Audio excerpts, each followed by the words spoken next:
Nos encontramos con un país donde se habían perdido empleos y donde se habían cerrado empresas. Nos encontramos con un país donde habían caído las exportaciones y donde habían caído las remesas familiares. Y nos encontramos con un país que tenía un déficit fiscal de un poco más del 5%. Y un país tremendamente endeudado. Lo primero que hicimos fue poner los pies sobre la tierra y saber que las cosas no se iban a resolver de la noche a la mañana y que nos iba a llevar varios años poder remontar esta situación que heredamos. Y diseñamos un programa anticrisis a través de la Secretaría Técnica de la Presidencia de la República, que en ese entonces el secretario técnico era el doctor Alexander Segovia.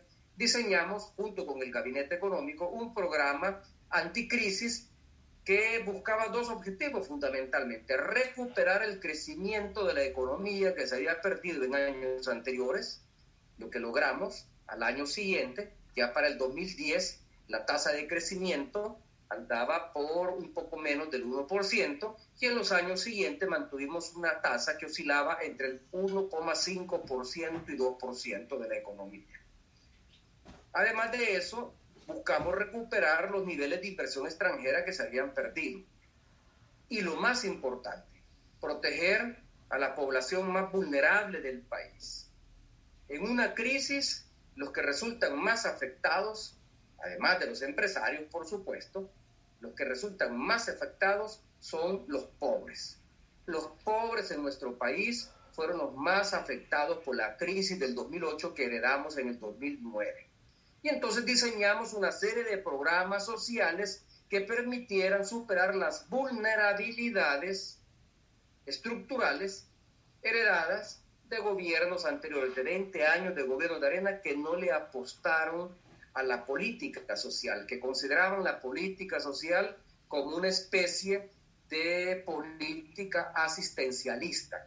Nosotros la convertimos en una política de Estado muy vinculada a la política económica. Y de ahí nacieron programas estratégicos que incluso hoy en día todavía Nayib los tiene vigentes, otros los ha desfinanciado porque tiene una opción económica diferente a la que tuvimos nosotros del 2009 al 2014 y a la que tuvo el presidente Sánchez Serén del 2014 al 2019. Me refiero, por ejemplo, a programas estratégicos como Ciudad Mujer, como la entrega de uniformes y útiles gratuitos a los estudiantes. Cerca de 1.200.000 estudiantes se vieron favorecidos con ese programa.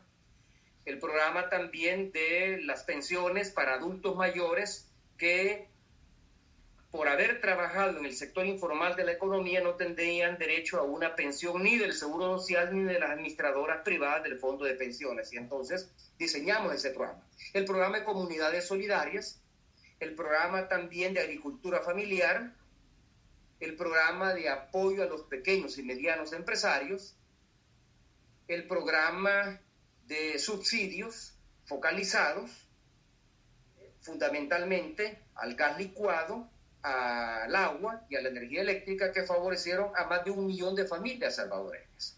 Esos programas, que no tenían un corte asistencialistas, lograron durante los 5 años de mi gobierno reducir la pobreza y, lo más importante, reducir las desigualdades sociales. Y esos programas, lamentablemente, hoy están siendo desfinanciados por el gobierno de Nayib Bukele. Para concluir, presidente, estos 20 años de Arena, Cristiani se fue con un banco debajo del sobaco. Calderón Sol privatizó las pensiones y los 20 años se robaron 37,000 millones de dólares según algunos estudios de algunos economistas. Estas fueron la herencia que se recibió en el 2009. La siguiente pregunta, presidente, es que a usted con frecuencia se le descalifica opinar sobre El Salvador por tener la nacionalidad nicaragüense y por estar acusado en varios juicios de corrupción. ¿Cree usted que lo que sostienen eso, en el fondo, tiene razón?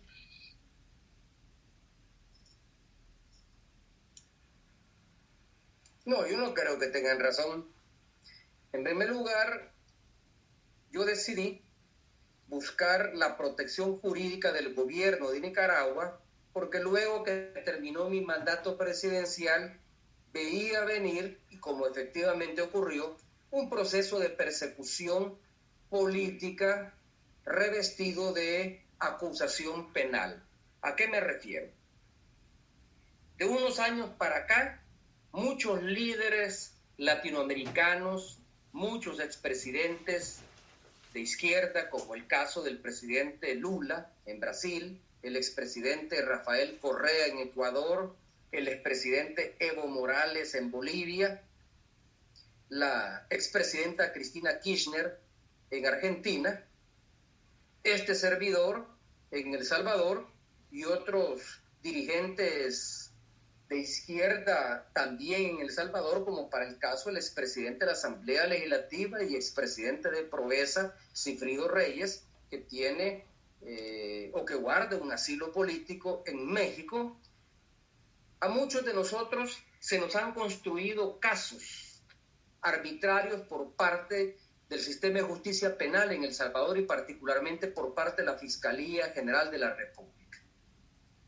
Yo veía venir ese tipo de acusaciones y ese tipo de persecución por la sencilla razón que en mi gobierno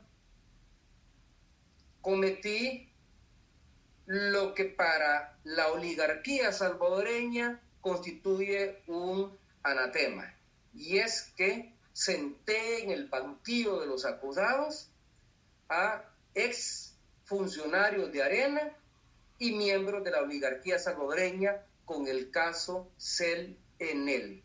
Bueno, usted recordará que nosotros promovimos el proceso judicial en contra del expresidente de CEL, Billy Solbank, que, dicho sea de paso, además de haber sido presidente de CEL por muchos años, fue el responsable de las finanzas del partido Arena y es nada más ni nada menos que el suegro de dos connotados oligarcas salvadoreños, de Roberto Crit, en el pasado dueño del Grupo TACA y ahora principal accionista y ejecutivo del Grupo Avianca, y también uno de los principales productores de azúcar, de caña de azúcar, dueño de ingenios como es Juan Reich, que por cierto aparece junto con Balzaretti Crit involucrados en el caso de Flores Taiwán.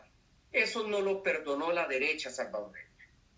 Nunca antes había sido sentado en el banquillo de los acusados un exfuncionario de Arena de ese quilataje y mucho menos un miembro de la oligarquía salvadoreña como Guillermo Solbank. Aparte de eso, todos los directores de CEL en la época de Solbank durante la presidencia del expresidente Francisco Flores.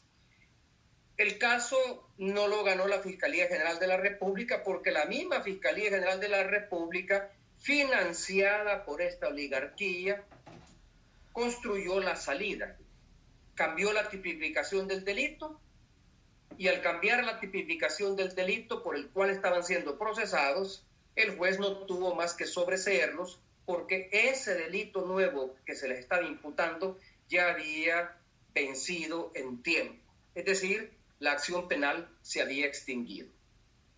Pero bueno, hubo un bochorno público y hasta ahora nadie ha podido explicar esa venta ilegal de las acciones de la geotérmica a una empresa italiana a precios desvalorizados, con el propósito de entregarle uno de los principales patrimonios del país a una empresa transnacional.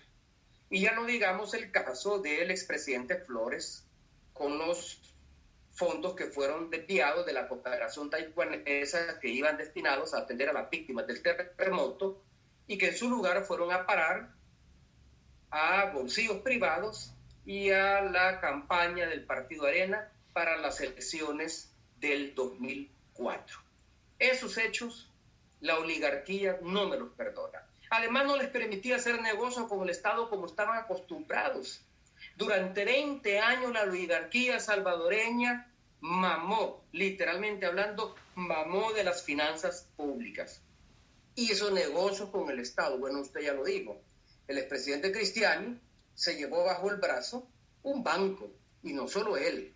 Muchos miembros de la oligarquía salvadoreña se llevaron bancos que fueron saneados por las finanzas públicas y fueron comprados a precio de me lo llevo.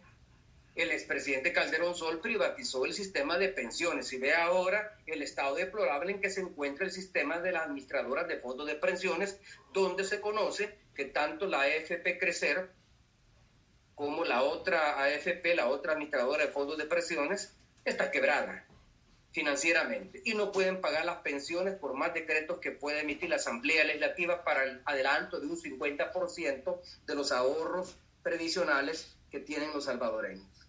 ¿A qué quiero llegar con esto? Yo sabía que iba a venir una persecución en mi contra, no del gobierno, porque el gobierno era el del presidente Sánchez Serén, con el cual había una identidad y una afinidad política e ideológica. Era el segundo gobierno del FMLN, sino que del sistema de justicia penal, del aparato de justicia penal. Decidí venirme aquí a Nicaragua a buscar empleo, porque sabía que en El Salvador no lo iba a encontrar, y ya estando acá, comencé a recibir señales de que venía un proceso de persecución política en mi contra y que la fiscalía del ex fiscal general Douglas Meléndez estaba construyendo arbitrariamente una serie de casos de presunta corrupción en mi contra para meterme preso. A mí, a mi círculo familiar más cercano y a algunos funcionarios de mi gobierno. Entonces solicité el asilo político al presidente Daniel Ortega. El presidente Daniel Ortega me concedió el asilo político y con el tiempo busqué la ciudadanía nicaragüense. ¿Por qué razón busqué la ciudadanía nicaragüense?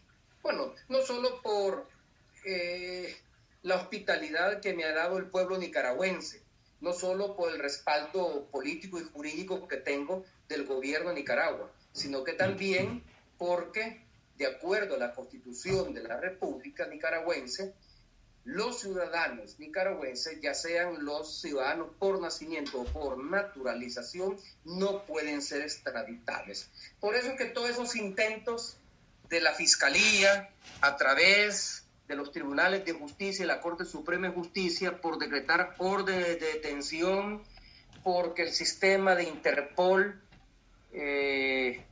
elabore difusiones rojas en mi contra que implican la localización con fines de captura para ser extraditado a El Salvador, no tiene ninguna viabilidad ni ningún sentido. Como ciudadano nicaragüense yo no soy extraditable. Eso no significa que no estoy enfrentando los procesos judiciales que hay en mi contra.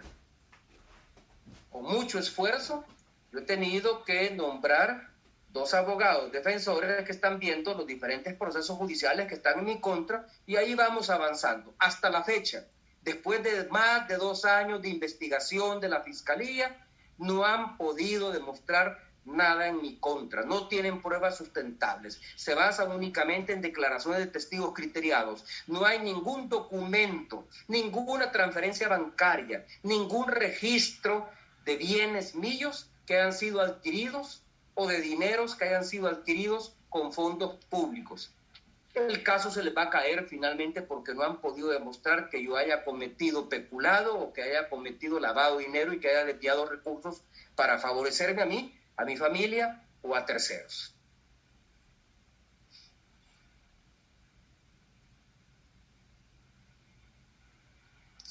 Presidente, siempre esas autónomas, ¿por qué existen esas autónomas y el gobierno no puede tener algún tipo de poder adentro de esas autónomas? ¿Y por qué usualmente esas autónomas, como en el caso de Billy Sol Bank, tienen directores como de esa categoría que se dedican a estar saqueando a nuestro pueblo a través de la electricidad, que en algunos pueblos y en algunas ciudades no llega la luz, pero el recibo siempre está ahí puntual? Eso es parte del ordenamiento jurídico salvadoreño. ¿Cuáles son las